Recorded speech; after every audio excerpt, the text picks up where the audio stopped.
believe the hype.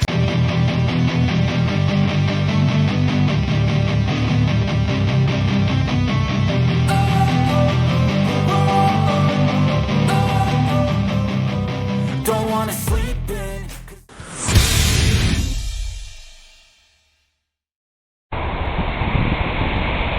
Esse é o hotel que eu tô ficando. Tá fazendo aí mais ou menos uns 9 graus, o tempo tá chuvoso.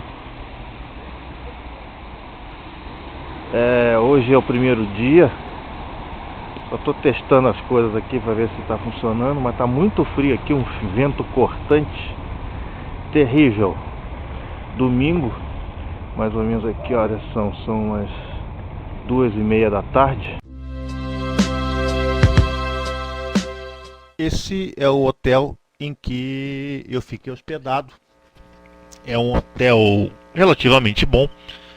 Só não tem o conforto que a parte hotel teria, que é a cozinha, essas coisas dentro do hotel. Então todas as vezes que eu queria comer alguma coisa, fazer alguma coisa, eu tinha que sair para comprar alguma coisa fora. Mas em resumo, foi um hotel muito bom. Eu fiquei um mês nesse hotel, quer dizer, acabei ficando conhecido, né? Todo mundo já me conhecia pelo nome, era muito engraçado, porque até quando eu ia pagar o estacionamento, era para debitar no quarto, todo mundo já tinha de cor o número do quarto que eu ficava. Realmente foi muito interessante. Foi o carro que a empresa alugou para mim. Era um Corsa Opel 1.2, 16 válvulas. Um carro assim do mais barato que a Avis tinha para alugar, mas assim, carro todo completo, muito bom, com todos os acessórios que tinha direito, ar-condicionado, vidros, travas e tudo mais, um monte de outras coisas que a gente nunca viu aqui no Brasil, tinha nesse carro. Quer dizer, lá não tem esse negócio, se você ficar porque quer botar um ar-condicionado tem que pagar mais caro, e você vende o carro pelado tem que ir montando. Lá o mais vagabundinho lá, o mais peladinho é esse aí que vocês estão vendo, que depois eu usei o carro na estrada e ele se mostrou muito bom, o desempenho muito bom. A localidade em que ficava o hotel chamava-se Neu-Isenburg. Ficava mais ou menos a uns 10 quilômetros de Frankfurt e distante do local onde eu trabalhava, uns 3 ou 4 quilômetros, porque o local onde eu trabalhava chamava-se Dreieich. Então essa era a distância de onde eu ficava e a distância que eu percorria todo dia do hotel até o trabalho.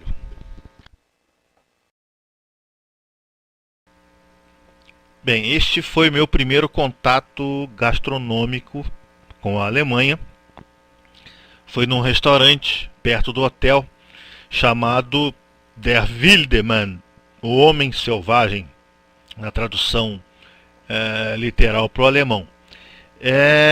Na realidade, quando eu fui procurar algum restaurante, tinha muita pizzaria, muita restaurante árabe, turco e restaurante típico alemão era um bocado difícil. Até que eu caminhando, a esmo, domingo à tarde, não tinha nada para fazer, primeiro dia na Alemanha, eu achei esse restaurante. E engraçado é que você no primeiro dia no país você fica meio tímido, meio complicado. Quando eu entrei no restaurante, abri a porta, atendeu uma senhora, uma alemãzona grande de 2x2, e chegou perto de mim e falou Guten Tag. E eu perguntei para essa senhora, do you speak English? Ela me responde a little bit. Aquele sotaquezinho alemão interessante, mas eu continuei a conversar com ela, me tratou muito bem. E o interessante é que quando eu saí do restaurante, Alfideci! Quer dizer, é uma senhora grande com uma vozinha fininha daquela. E foi meu primeiro contato, gastronômico com a Alemanha, e eu pedi justamente uma cerveja e salsicha. Bem, após uma semana de trabalho, que começou a minha primeira semana de trabalho, eu resolvi passar o fim de semana justamente na cidade de onde vieram meus ancestrais. Essa cidade chama-se Trier, também conhecida pelos latinos com o nome de Treves. Foi a primeira, hoje é considerada a cidade mais antiga da Alemanha, foi capital do Império Romano na Alemanha durante muito tempo e foi de onde vieram meus ancestrais, o meu tataravô que veio de lá e colonizou a cidade de Petrópolis, que é a cidade de onde eu nasci. Então a minha primeira aventura, né, pela Alemanha dentro foi para Trier, que de Frankfurt até lá dá uns 190 quilômetros. Foi 3 horas para ir, 3 horas para voltar dirigindo e uma experiência muito interessante. Estou numa autobahn em direção a Trier. Essa aqui é a região do Vale do Mosel, é a região dos vinhos. Estamos em pleno outono.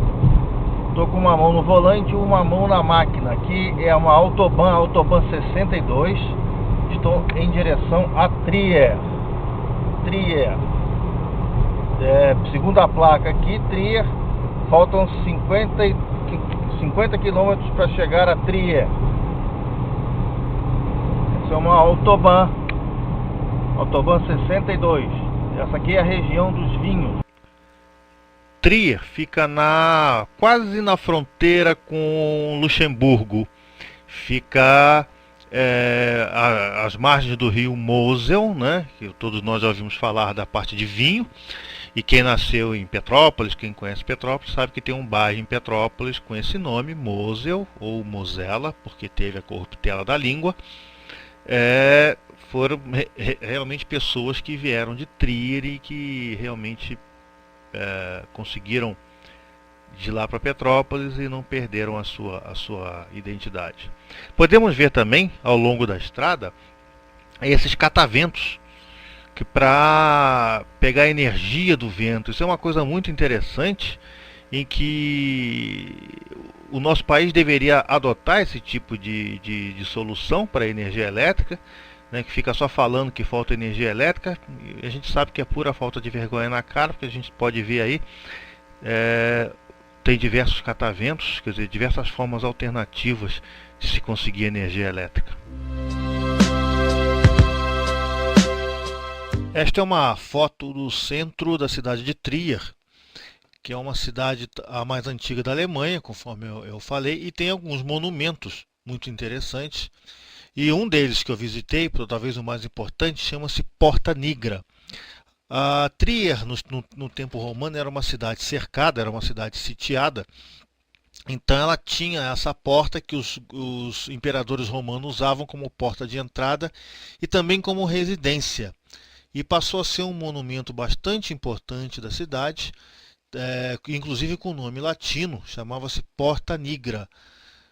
Vocês verão que realmente é uma construção bastante interessante, que é feita totalmente em pedra e retrata muito bem a engenharia, né, do Estado romano naquela época.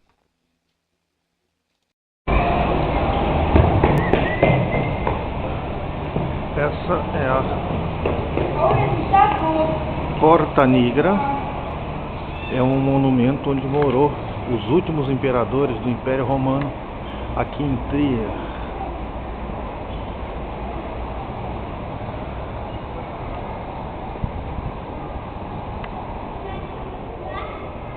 Porta Nigra. Esse foi o último palácio dos imperadores romanos em Trier.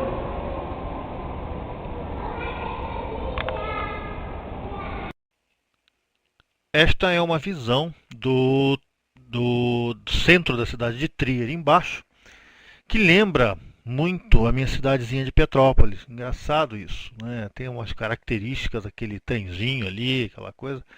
Lembra muito a minha cidadezinha, tá? Esta placa, uma placa com dizeres em latim, que eu gostaria depois de traduzir, porque eu não tenho a mínima ideia, mas deve ser alguma coisa bastante importante. Aí eu preciso arranjar um tradutor de latim, porque normalmente essas placas, quando estão assim, é porque dizem uma coisa importante, e eu vou dar uma olhada. Esse aí é um roteiro da cidade, né, dos museus, de todas as áreas para serem visitadas. Uma infraestrutura turística muito grande, muito boa. E essa placa aí, ela me ajudou bastante a me localizar nas coisas aí dentro da cidade. Agora, é, é, essa porta aí também, né? É a parte do museu também, que a gente está, que é uma espécie de um centro de informações e um local aí onde se compra souvenirs aí, ok?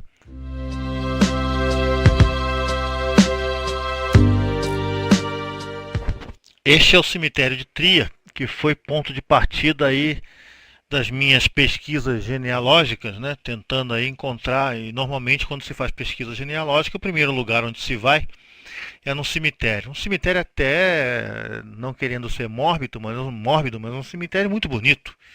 Um cemitério muito bem cuidado, e ali você vê que tinha gente cuidando ali da sepultura dos parentes, sempre.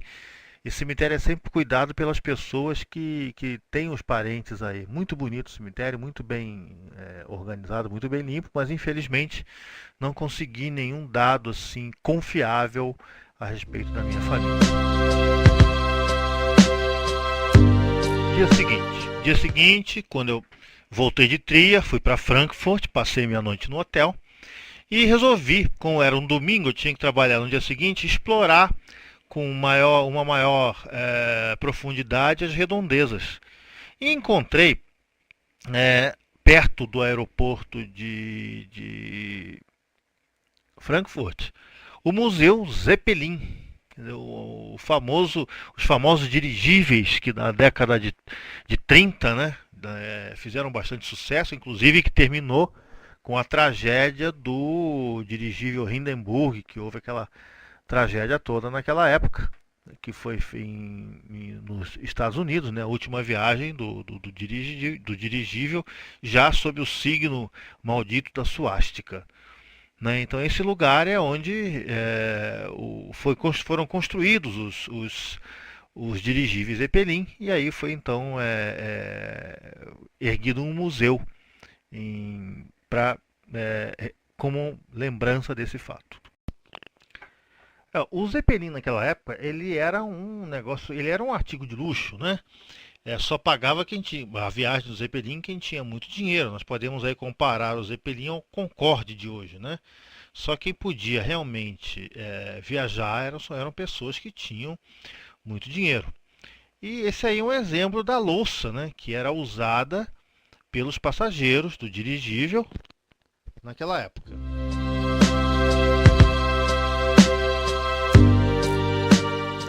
Aí então temos aí um exemplo de vários motores, né, que eram usados para impulsionar o dirigível Zeppelin, os dirigíveis, né, da fábrica Zeppelin.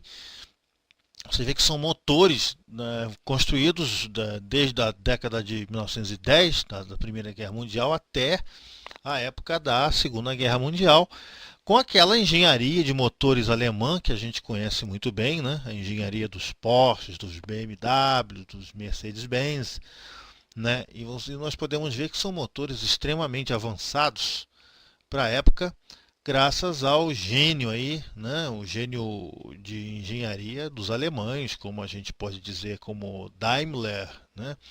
Como o próprio Diesel, né? Que inventou o motor a diesel, como o próprio Benz, né, que foi dono da fábrica Mercedes-Benz, que inclusive, só a título de curiosidade, Mercedes era filha de um grande amigo dele, e ele resolveu então dar o nome da fábrica de Mercedes, que incorporou o seu sobrenome, que tinha um sobrenome de Benz. Aqui então temos aqui alguns aspectos, né? O equipamento de navegação que era utilizado no dirigível. Nós vemos o leme, bússolas e todas aquelas traquitanas. Estes são alguns exemplos dos uniformes utilizados aí pela tripulação do Hindenburg, do dirigível, né? Não do Hindenburg, mas de todos os dirigíveis Zeppelin, desde o capitão até o imediato e até o mecânico que ficava cuidando aí dos motores. Ele tinha uma coisa interessante, né? O mecânico, durante o voo, ele tinha uma cabine que ele entrava dentro dos motores lá durante o voo com o motor funcionando. Muito interessante. esta é a visão que os passageiros do dirigível tinham da janela, né, das gôndolas que ficavam embaixo, mantendo os passageiros. E o interessante é que eles escolheram logo como exemplo dessa vista que os passageiros tinham do Rio de Janeiro, que foi uma, né, das escalas, uma das bases dos dirigíveis da companhia Zeppelin. Nós podemos ver hoje na base aérea de Santa Cruz, ainda existe um imenso galpão lá, onde se protegia esse Zeppelin enquanto ele ficava aguardando passageiros. Esse lugar chama-se Zeppelinheim. É aqui que é a terra do Zeppelin, o dirigível Zeppelin. Foi aqui que ele fazia porto. Aqui tem um museu que eu acabei de ir. E voltando agora, vocês vão ver o carro que eu aluguei, está aqui. Hoje é domingo e se der para ver o céu, tá tudo riscado, porque o aeroporto está aqui perto. O céu fica todo riscado de avião, o tempo todo assim, é um tráfego tremendo. Esse aeroporto aqui é o segundo maior aeroporto da Europa, por isso que tem esse.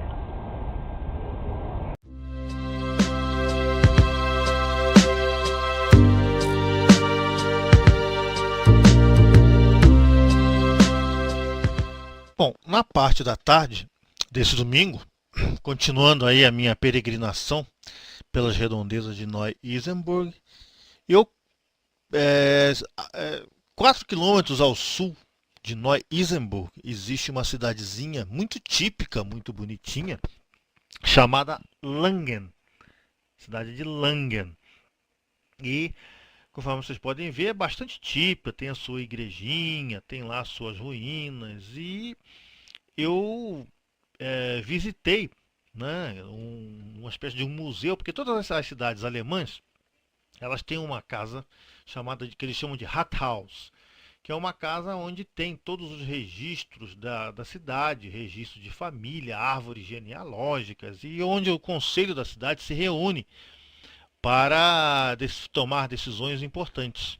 E a Rathaus dessa cidade também era um museu muito interessante, em que eu tive a oportunidade de visitar e descobri assim coisas assim excepcionais. Realmente Langen é uma cidade pequenininha, bastante do interior, bastante provinciana, mas que também tinha a sua dose de cultura para nos oferecer. Essa é Langen, uma cidadezinha dos arredores de Frankfurt. A gente não tem ideia, num lugar desse pequenininho, quanta coisa interessante não tem.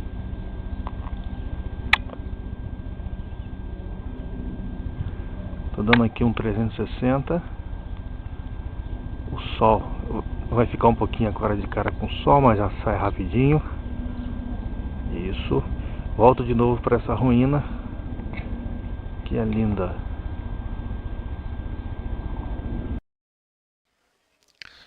Visitando então o museu da Rathaus, uma coisa interessante que eu me deparei logo na entrada do museu é esse veículo aí de aspecto estranho, mas foi uma das tentativas da fábrica Messerschmitt, que fabricou o famoso avião Messerschmitt Caça MS-110, de tentar sobreviver. Como era uma época de situação financeira muito complicada, um pós-guerra muito difícil para a Alemanha, eles tentaram fabricar aí esse tipo de veículo, que era uma espécie de mistura de lambreta com romizeta e outras coisas mais, com preço barato, para tentar então atender a população alemã na época. Essas fotos agora, que serão mostradas na sequência, são instrumentos, né, de trabalho de artesãos, né, que viviam nessa cidade aí no século passado e em outras épocas mais remotas, e tem aí uma amostra de ferramentas de todos os ofícios. Tem de sapateiro, tem de pedreiro, tem até de caçador, tem de vinhateiro, que era a pessoa que fazia vinho. E essa região é muito conhecida pelo vinho de maçã. né? Inclusive pediram para eu experimentar o famoso vinho de maçã da região de Frankfurt-Langen. Só que eu experimentei o vinho de maçã e, na minha opinião, está mais para Cidra Cerezer do que praticamente um vinho de boa qualidade. Mas, né, como eu, como eu, eu as pessoas perguntaram se eu gostei do vinho, eu disse que adorei o vinho, né? Mas não é uma coisa assim muito, que eu diria que muito espetacular, não.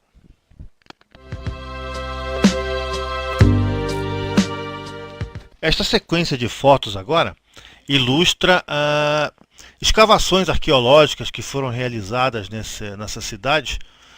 E aí temos exemplos aí de cerâmicas, de uma série de outras coisas que foram feitas em escavações dessa cidade. É uma coisa que me dá muita inveja desse país, é isso.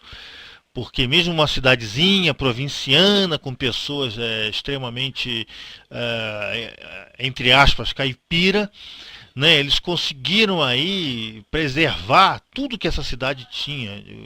Fizeram escavações arqueológicas, tem pedaços aí que a gente vê ponta de flecha da era da pedra lascada, da era da pedra polida, tem aí coisas da Idade Média. Quer dizer, realmente é uma coisa de se ficar assim pensando, né? Que o nosso país está precisando aí ter uma guerra, ser bombardeado, ser fletado, né? Seja achatado por bomba para poder tomar vergonha na cara, para a gente poder preservar tudo aquilo que é muito importante para o nosso país, coisa que os alemães sabem fazer, não digo só os alemães, mas os europeus como um todo, sabem fazer assim de uma forma bastante interessante. Temos aí os apetrechos, né, onde eram feitos aí os, entre aspas, saborosos vinhos de maçã, característico então dessa região. Tá? Temos aí onde era feita a espremida, a maçã, as garrafas onde eram estocados, os vinhos, como eram comercializados, uma típica casa alemã, né? E no final aí da sequência uma típica venda alemã, um típico armazém, né?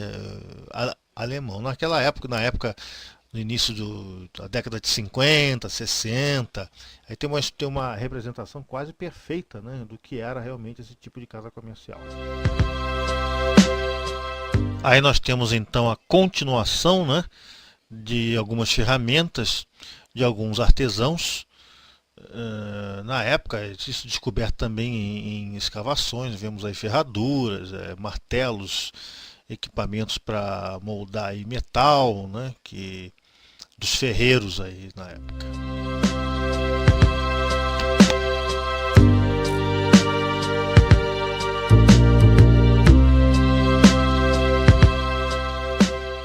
Uma coisa interessante que eu encontrei nessas Rathaus era a preservação também do histórico familiar. Nós vemos aí uma sequência de árvores genealógicas, né, feitas aí por familiares residentes nessa região. Muito interessante também, né? Essa Rathaus ela expõe a árvore genealógica de todas as famílias residentes nessa cidade. É lógico que o número não é tão numeroso assim, por isso que eles podiam manter esse registro aí sem problemas. Temos aí alguns exemplos, né, de cerâmicas e cerâmicas feitas também como arte, né, desenhos feitos em cerâmica de forma artesanal, e também algumas cerâmicas de uso geral para telhado e tal, com a marca, né, do fabricante dessas cerâmicas, né, com a característica, uma espécie de uma chancela do fabricante da cerâmica. Temos aí uma visão aérea, né, uma foto aérea da cidade de Langen, essa parte do meio, e ao norte, bem ao norte, na parte de cima da foto, a gente vê então a cidade de Frankfurt. Aí já é então o meu retorno, né, para Neu-Isenburg, no final da tarde de domingo. Esse aí é o meu jantar, né? Uma cerveja preta especial, finalizando aí um fim de semana bastante aproveitado, bastante agitado.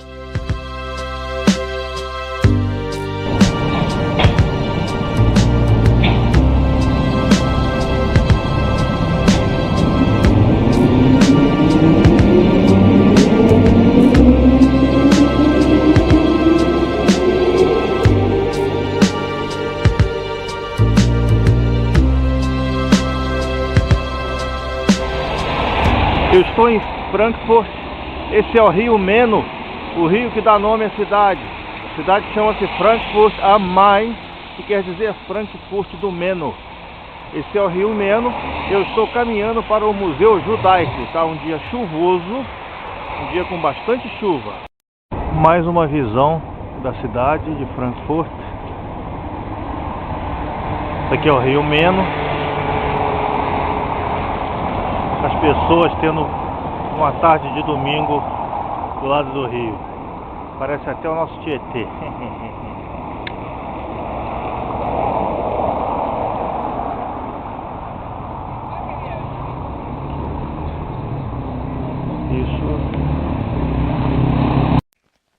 Esse é o Museu Judaico. É um museu que demonstra o grande poder que os judeus tinham na época na cidade de Frankfurt. Eles já chegaram até a administrar a cidade e o engraçado é que eles ficaram presos dentro de guetos e mesmo presos dentro de guetos administravam a cidade. Isso é uma coisa interessante de se ver. A primeira foto é uma mesa preparada para os rituais da Páscoa judaica. A segunda foto são os meses do calendário judaico, porque o calendário judaico é um calendário lunar. Então, e cada mês tem o seu nome, para cada mês tem um nome para que possa se localizar as festas. Temos também fotos dos campos de concentração. Eu escolhi essa foto por ser uma foto feliz do dia realmente da libertação, né, de um campo de concentração judaico. Temos aqui medalhas e condecorações que, pela simbologia das medalhas e de outras coisas vistas, parece sim, se assemelha muito a símbolos maçônicos. É uma coisa interessante, a derivação da maçonaria, né? Temos aqui também exemplos de Torá, né, o pergaminho Torá aberto para que as pessoas possam ver, e alguns móveis e utensílios para Páscoa e outras festas judaicas.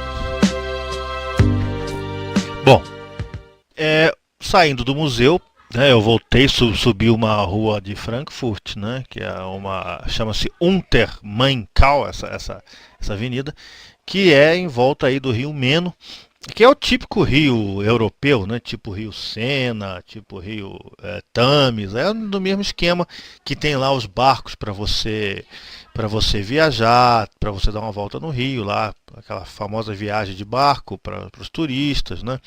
E você pode ver que a água do rio não é poluída, limpinha. Tem peixes, tem muitos cisnes, né? Existem pessoas aí alimentando esses cisnes, quer dizer, esse rio é um típico rio europeu, limpo, bonito, e um dia chuvoso, igual estava esse dia aí, não deixou de ter a sua beleza, né? a sua originalidade.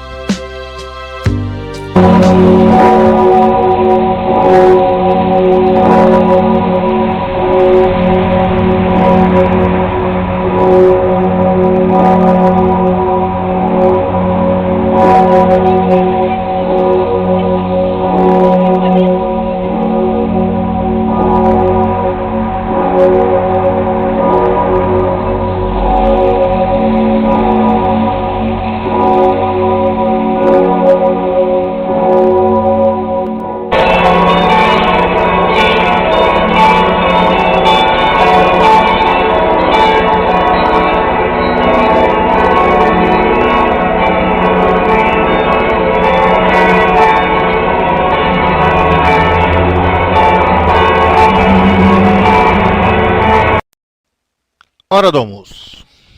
hora do almoço, fui num restaurante, pedi uma típica comida alemã. E aí, para variar, o salsicha com chucrute, né? E uma boa cerveja. E no lanche, eles servem, conforme vocês estão vendo aí, uma salsicha e com pão separado. Você pede a salsicha, ele serve a salsicha do jeito que está servindo aí e põe o pão separado. Aí eu falei com a mulher lá da loja que esse negócio era hot dog, ela ficou brava comigo, mas a única diferença é que a salsicha está fora do pão.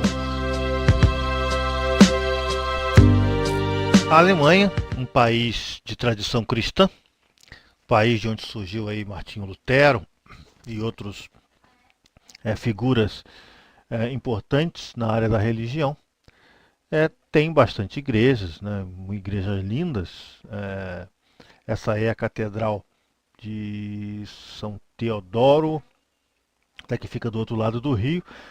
Eu fui nessa catedral, tirei algumas fotos da parte interna e realmente é uma obra de arte. Mas não é novo, né? Isso é recém-construído porque na guerra foi totalmente aí destruído, né? Totalmente devastado.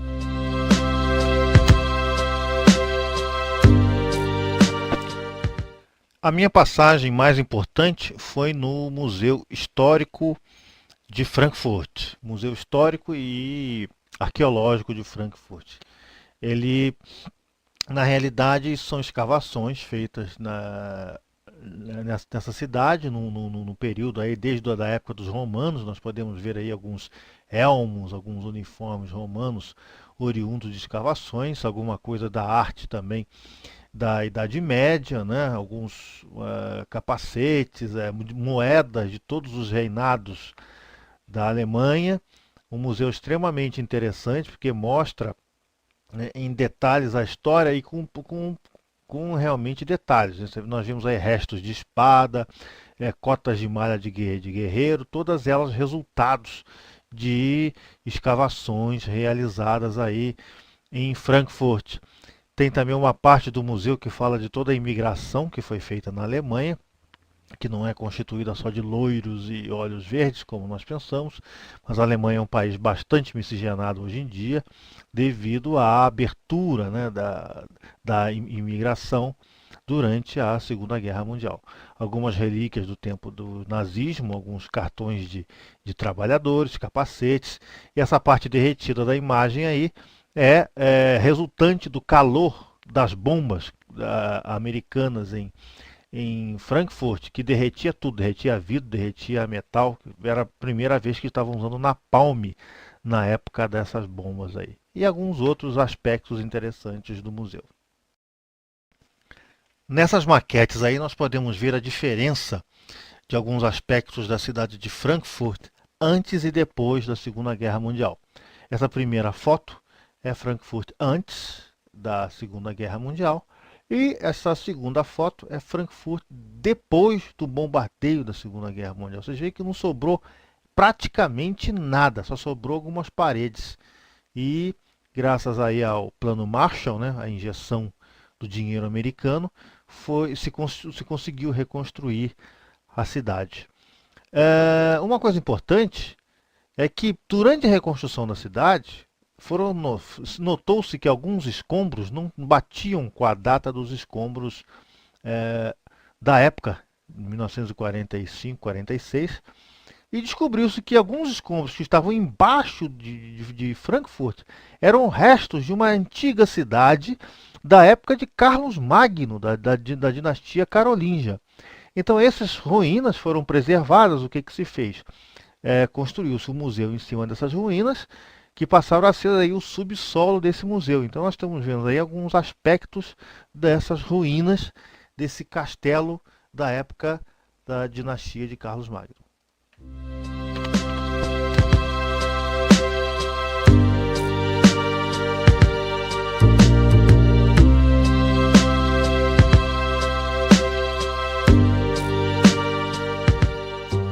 Outro museu visitado foi o Museu do Filme. O Museu do Filme, ele mostra a evolução, né, da arte do cinema, da sétima arte, que começa aí com uma amostra de diversos projetores e filmadoras antigos, né, máquinas de filmar antigas, na época da manivela, até projetores de última geração e um museu temático sobre o cinema bastante interessante. Esse museu tinha salas de filme, onde você podia assistir filmes, por exemplo, uma sala só do filme da década de 10, 20, outra de 30, outra de 40, outra da década de 70.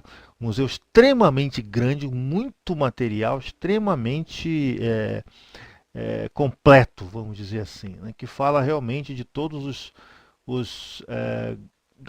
dessa arte, que é a sétima arte, inclusive alguns fatos interessantes.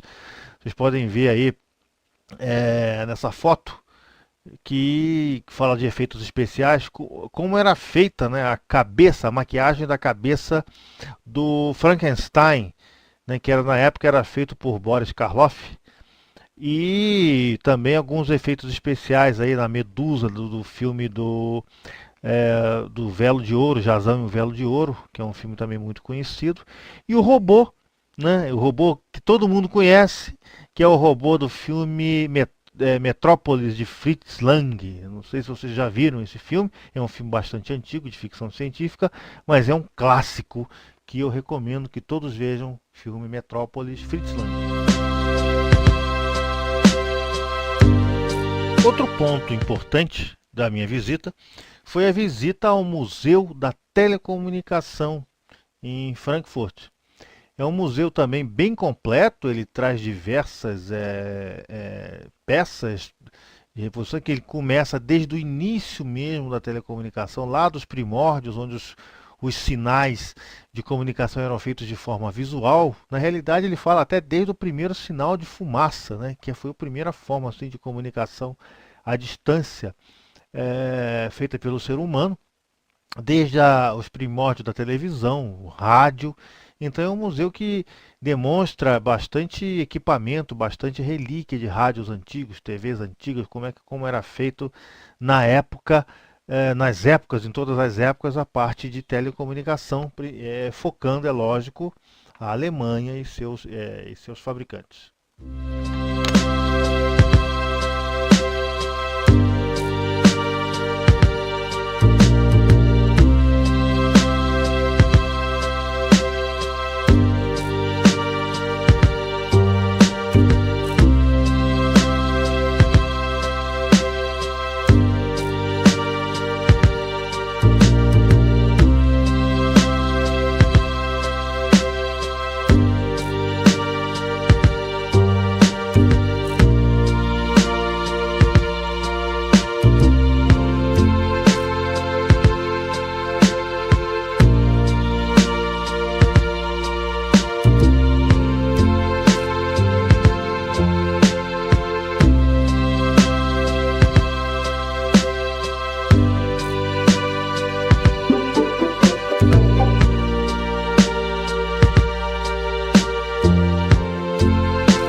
Esta foto é uma coisa interessante, que é um teletipo para se saber, que era muito usado para se saber o resultado das bolsas de valores. Nos gibis do Tio Patinhas isso era muito comum. Ele tinha um negócio desse na sala, isso imprimia uma fitinha pequenininha e nessa fitinha aparecia aí a cotação praticamente online, né, que se usava naquele tempo das bolsas de valores. Essas duas fotos são dignas de destaque, pois trata-se de dois criptógrafos usados pela Alemanha para codificar as mensagens transmitidas pelos alemães na Segunda Guerra Mundial, que tinham o codinome de Enigma. Eles tinham alguns conjuntos de rodas que misturavam as letras e não se sabia exatamente que letra pertencia a qual sequência de letras. e isso fazia com que só quem tivesse um aparelho igual realmente detectasse, descobrisse essas mensagens. O problema é que os ingleses capturaram um desses criptógrafos, que é o criptógrafo de 3 rodas, que vocês podem ver aí na foto, e conseguiram durante muito tempo ouvir tudo que os alemães falavam, descobrir tudo que os alemães faziam. Existem até livros que falam sobre isso. E depois os alemães souberam disso e criaram outro criptógrafo, que vocês podem ver aí também, o criptógrafo de 4 rodas, que dava mais uma misturada aí na codificação das letras. Este exemplo aí são 2 aparelhos de telex, o antigo e o mais novo, né, o último fabricado. Nos primórdios da telefonia, todas as ligações tinham que ser feitas com auxílio de telefonista. Essa é uma das mesas aí de exemplo, né, de como era feito isso aí de forma manual. E com o tempo isso evoluiu para as famosas aí centrais telefônicas. Então nós temos aí alguns exemplos de centrais telefônicas da década de 20, da década de 10 e as modernas centrais telefônicas, que são totalmente computadorizadas. Para vocês terem uma ideia, a última foto dessa sequência mostra uma central telefônica moderna que multiplica-se por 1000 uma central dessas aí antigas que eram movidas aí na época a relé.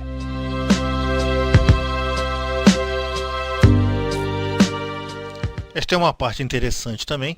Essa foto mostra o primeiro telefone celular construído, e isso na década de 70. Estava mais para mochila do que para telefone, pelo tamanho que vocês podem ver.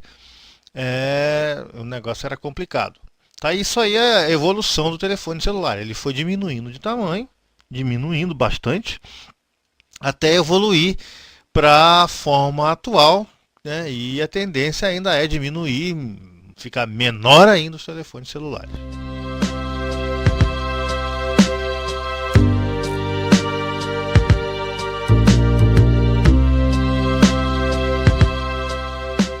Falando em tranqueira, esse aí é o primeiro equipamento de videotape, né, fabricado, né, na época dos primórdios da televisão. E em seguida vemos aí também o protótipo do primeiro videocassete VHS, protótipo da Sony, né, que era aí o Betamax. É pequenininho o negócio. Temos aí alguns exemplos de aparelhos, né, de televisão, nos primórdios aí da televisão. Já pensou ver por essa telinha aí? Dificuldade? Essa aí por espelhos? Né, é bem complicado. E eu queria saber quem foi o designer que inventou essa coisa horrível aí, né? Esse gabinete de televisão que parece mais um Jornada nas Estrelas. Aí então temos a parte de cabos submarinos. Isso aí é um navio típico, né, que lançava cabos submarinos no oceano, que foram também os primeiros modos de comunicação a longa distância. Temos aí também exemplos de tipos de cabos submarinos, desde os primeiros cabos submarinos, que eram feitos de gutta-percha e pedaços de cobre, até aí evoluindo, né, até os cabos submarinos modernos, como essa última foto aí, que são feitos de fibra ótica. Vocês podem comparar aí a grossura de um para outro. Saindo do museu, fiz questão de tirar essa foto porque estava no outono, né? É a época em que as árvores atingem essa cor amarelada e o chão fica cheio de folhas caídas. Muito bonito. Esse prédio me chamou a atenção pelo símbolo, né, que estava ali em cima da porta, e eu descobri que era um banco hipotecário. Nada a ver com o símbolo, ou tudo a ver. Esta sequência de fotos é da Praça Hömer, que é uma praça comum lá em Frankfurt. Isso aí são as fotos da prefeitura de Frankfurt, ou a Rathaus, né, de Frankfurt. Essa é uma pracinha que tem aí casas típicas e é muito frequentada por turistas, né? Chama-se Praça Hömer.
O último fim de semana resolvi ir para um lugar que fosse um pouquinho mais, não tão distante, mas que fizesse aproveitar as características do lugar. Foi então que eu conheci Heidelberg. Heidelberg é uma cidade que teve seu início aí, meus primeiros registros que datam essa cidade é de 769 depois de Cristo, onde começou a se fundar essa cidade com pequenas povoamentos, pequenas casas e também foi construídas as bases de um castelo que no futuro seria o castelo residência sede dos famosos príncipes eleitores da Alemanha, uma casta de príncipes que governou algumas províncias, né? Porque a Alemanha ela ficou bastante tempo, como a Itália, como outros países, sendo um conglomerado de províncias, né? Então Heidelberg e o seu castelo, que data de 769, são considerados aí umas relíquias históricas importantes. Heidelberg também é considerada uma cidade universitária. Existem bastante universidades nessa cidade, então eu decidi visitá-la como última opção para o fim de semana. Após uma viagem aí de uns 1h30 pela Autobahn 52, eu chego então ao centro de Heidelberg, num dia muito frio, fazendo mais ou menos uns 4 graus, 3 graus mais ou menos. Eu chego então ao centro turístico dessa cidade para deixar meu carro lá e então pegar um ônibus para conhecer a cidade, segundo o conselho do pessoal lá, dizendo que é a melhor opção. Esse é o centro de Heidelberg, onde eu vou agora pegar um ônibus para ir num castelo.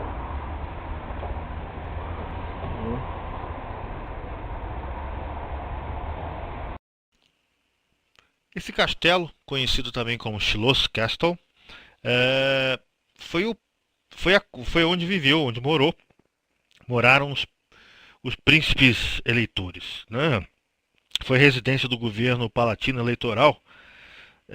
Até a metade do século XVII foi acrescentada com vários estilos arquitetônicos para enfim transformar-se num grande conjunto com palácios.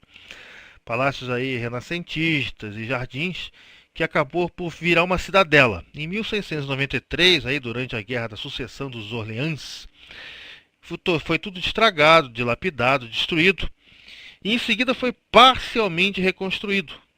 Em 1764, a destruição continuou, dessa vez devido a raios, incêndios e tal, e esse castelo até hoje é uma ruína impressionante, com muitos resquícios arquitetônicos restaurados, quer dizer, uma tremenda de uma mistura, né? Tem aí, por exemplo, o que eles chamam de Friedrichsbau, que tem uma capela palatina, tem uma cave aí com barris imensos, o Salão do Rei de Frauenzimmerbau, tem um museu que é o Apotheke Museu, que é o Museu da Farmácia, muito legal. Não pude, infelizmente, tirar foto do museu, porque não era permitido, mas é um museu muito interessante, né? E ali passam ondas e ondas de turistas para conhecer esse castelo, que esse castelo não foi reconstruído, porque a filosofia aí da cidade de Heidelberg é preservar e não restaurar. Quer dizer, é um castelo lindo, parcialmente em ruínas, parcialmente outra parte não em ruínas, com grandes salões, né? E lugares aí para grandes eventos, grandes festas. É um castelo com uma história assim muito impressionante e uma vista muito bonita da cidade de Heidelberg. Nós vamos ver aí algumas vistas da cidade de Heidelberg, que é cortada pelo rio Neckar. Esse rio Neckar, ele é parecido com o rio Main de Frankfurt. E vocês podem ver essa foto aí, tá realmente um tempo terrível, um dia com bastante nevoeiro, e a vista continua sendo assim uma vista maravilhosa, né? O acesso ao castelo se dá por uma rampa, né, 10 minutos de caminhada numa rampa, e nós conseguimos então chegar a essa maravilhosa obra arquitetônica que é o castelo, que é o Schloss Castle, com vistas maravilhosas aí para o rio Neckar, para o vale do rio Neckar.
Esse é o Schloss Castle de Heidelberg.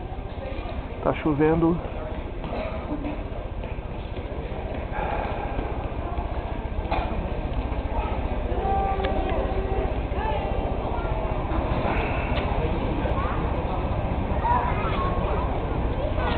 Heidelberg de novo, com tempo ruim.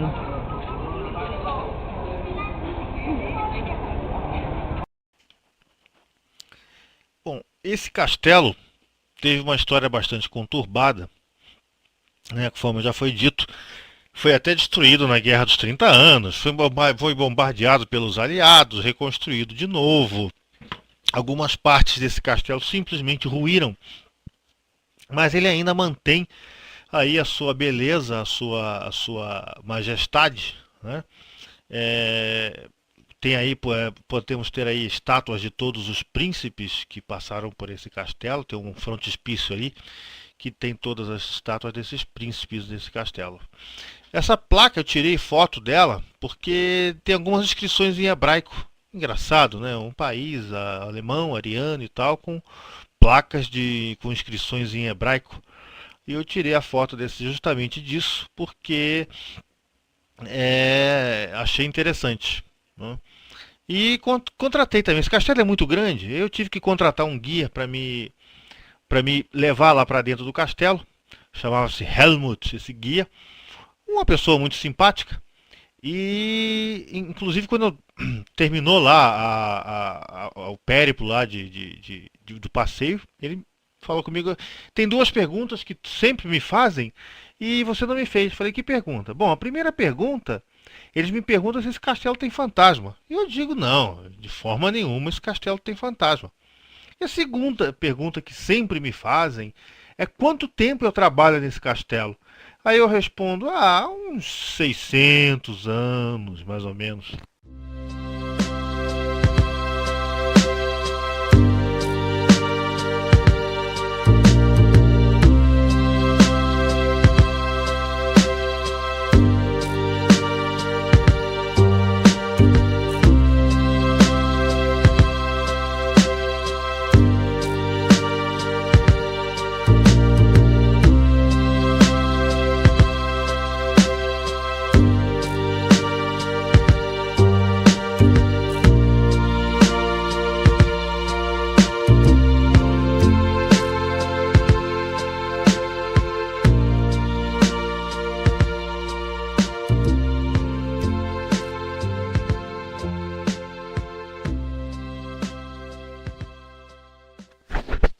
Esse baita barrilzão que vocês estão vendo aí é o que eles chamam de barril vazio cheio de histórias.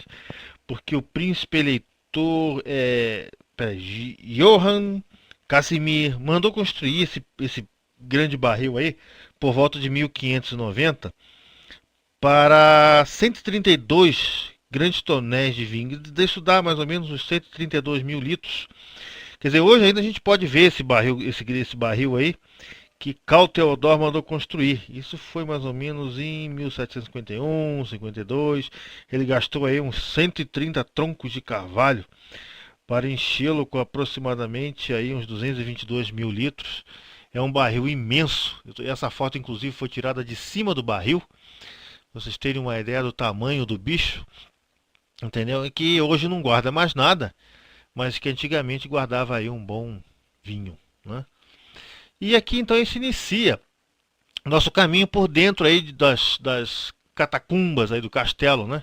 Dos corredores do castelo. Essa é uma parte mais antiga, menos preservada. E passamos então para uma parte mais preservada, mais nova, que são aí as estátuas dos príncipes herdeiros. Cada uma delas, inclusive o guia até explicou que um príncipe sofria de problema de retenção líquida, porque ele era um pouco gordo, aquelas teorias de historiador. E uma coisa interessante, isso aí é um aquecedor, onde se colocava lenha aí dentro, queimava esse azulejo, aí ajudava então a propagar aí o calor, e naquela época então se esquentava desse baita frio por aí, né? E passando aí por mais, essa é a capela, né? Aí vê-se a cabeça do Helmut, que foi o guia fantasma aí nosso, né? Essa capela também é muito bonita, onde se realizam de vez em quando casamentos aí, só que deve custar uma nota casar nessa capela, né? Entende? E como não podia deixar de fotografar, temos aí uma armadura medieval, como toda a Europa. A gente não pode deixar de fotografar, como todo castelo, né? Tem toda a sua armadura medieval e o seu conjunto aí de fantasmas, né? Algumas inscrições, algumas explicações que eu tentei pegar em inglês, né? Para que eu pudesse entender melhor, porque em alguns lugares, nem todos, existiam versões em inglês e em alemão, mas na maioria dos casos as versões eram só em alemão. Então vocês podem ver por aí. São explicações das salas, o que se tem, o que se pode encontrar. Entendeu? É coisa de alemão, né? Bastante meticuloso, detalhista. Tá? E então na próxima foto, nessa foto podemos ver uma tapeçaria. Uma tapeçaria que é de uma árvore genealógica, né? Ela fala aí desde Otto I, que foi filho de Carlos Magno, que esses príncipes eleitores se diziam herdeiros, né? Era uma coisa interessante. Essa aí é a foto de um dos príncipes eleitores, nada a ver com Henrique VIII, é parecido, mas não é. Esse foi um dos príncipes eleitores aí, cujo nome impronunciável para mim é alemão. Toda vez que eu falo, eu me enrolo.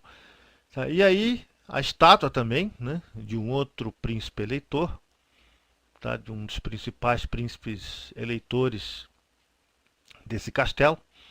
Isso antes da Alemanha ser considerado um país, né? Ele chamava-se Sacrosanto Império Germânico Alemão. Antes disso, a Alemanha tinha algumas províncias aí.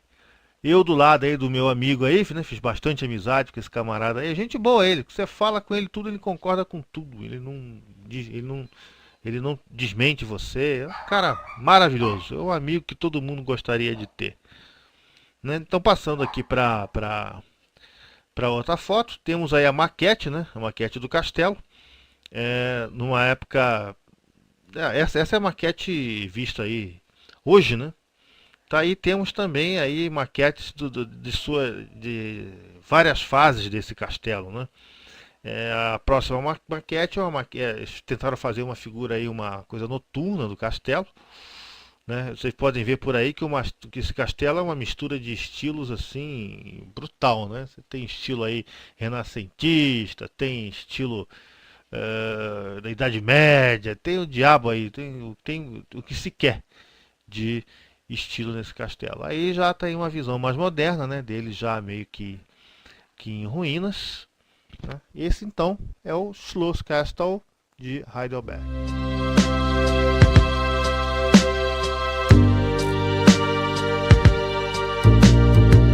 Esse já é então o centro histórico de Heidelberg. Um lugar interessante, tipo o Hammer de Frankfurt. É um centro histórico que tem aí as lojas, as vendas, todas as partes para turista, né? Uma visão bonita nessa foto agora do castelo. A gente está embaixo, o castelo está lá em cima, né? Todas as fotos até agora foram tiradas de cima para baixo. Agora estou tirando uma de baixo para cima para a gente ver aí a noção onde está esse castelo. Agora temos a Igreja do Espírito Santo. Essa igreja, eu cometi a besteira de subir até lá, aquela torre, até o final. Uma escada aí em caracol começou a me dar claustrofobia, porque é uma escada caracol super apertada, um negócio complicado que eu não via fim. Subia, rodava, chegava até a ficar tonto. Isso aí é uma ideia, né? Um pedaço aí dessa escada que no meio do caminho começou a me dar, bom, eu vou voltar. Não, eu não vou voltar, já que eu estou aqui, deixa eu ir até o final. E consegui até o final, só que, nossa, né? Eu saí tonto, cansado, né? E saiu uma casa comercial e a placa do cara aí da casa comercial, outra alusão interessante aí à maçonaria, né? Vemos aí a parte de simbologia. Quer dizer, a maçonaria está bem presente aí nesse caso. Bom, no domingo, né? Domingo eu resolvi ficar lá por Draias, né? Isso aí é uma feira de artesanato, mas tem tudo. Tem equipamento eletrônico, tem contrabando, tem o diabo. Essa é uma feira, é um feirão que você pode encontrar de tudo. Isso aí, uma sorte que eu tive, né? Peguei neve, primeiro dia de neve na Alemanha desse ano. Acordei de manhã, abri a janela, vi esse negócio aí. Será que é neve? Será que não é? E é neve mesmo, né? E fotografei. Tá aí as partes aí nevadas. E é a primeira vez na minha vida que eu dirigia também em neve. Quase que eu bati. Estou andando muito bem na estrada. De repente o veículo que está na minha frente começa a andar de lado. E eu dei uma catucadinha no freio para poder me afastar desse veículo. Comecei a andar de lado também. Quando eu olho para o lado, tem outro veículo do meu lado também andando de lado. A minha sorte foi que eu peguei um tufo de neve, o carro parou. E eu vi o que estava atrás de mim passando, indo bater lá no outro carro. O negócio é um vidro. É uma neve ali. A rua fica realmente muito lisa. É um negócio incontrolável. Quando o carro começou a escorregar, pode esquecer que vai ficar andando para cima e para baixo. Você em pé, você pode empurrar o carro, que o carro anda de lado, né? É um negócio incrível, esse negócio da neve e do gelo. Aí, uma fotografia do estacionamento da empresa onde eu trabalho, aqueles 2 prédios lá, são os prédios da empresa que eu trabalho. Aí a neve já querendo aí cobrir o estacionamento, né? Como vocês podem ver, típico coisa de cidade e no interior. Meus colegas de trabalho, isso aí, algumas pessoas que trabalhavam comigo, né? Esse rapaz aí pediu que eu tirasse foto de longe porque ele tem uma falha no dente. Vê se pode um negócio desse. O cara, vaidade é um caso sério, né? E outros colegas de trabalho que têm a mesma função que eu tenho, ou seja, são todos aí arquitetos de sistema aí numa reunião bastante descontraída de trabalho, né? E bastante simpáticos, me trataram muito bem, pessoas que eu não tenho nada que reclamar. Foto seguinte, aí são os meus 2 companheiros de sala, né? Eu ficava numa mesa do lado aí do Bernd e da Suzane, 2 pessoas maravilhosas também que me deram todas as dicas de passeio, essas coisas todas, né? E aí termina a minha viagem, já aí com alguns aspectos aí do aeroporto de Frankfurt. Toda vez que eu viajo e estou indo embora, eu costumo tirar fotos aí do aeroporto, só como questão de lembrança, e que eu gosto de avião também, né? A verdade é essa. Eu gosto sempre de tirar aí alguns aspectos de aeroporto. Então, uma temporada de trabalho e que me deu oportunidade também para conhecer alguns aspectos bastante interessantes da Europa. Procurei não ir muito em lugares turísticos, procurei sentir o lugar, né, para conhecer mais o lugar.